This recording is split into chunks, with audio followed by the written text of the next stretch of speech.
Welcome guys, in this video I'm going to show you how you can pair your Powerbeats Pro with Macbook.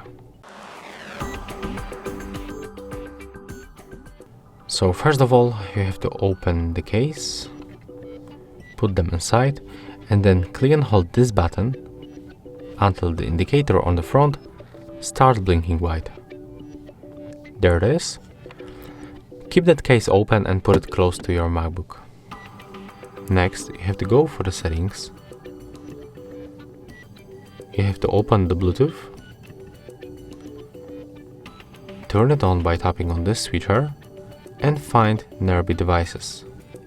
Select our Powerbeats Pro, and as you can see right now we are quickly and successfully connected.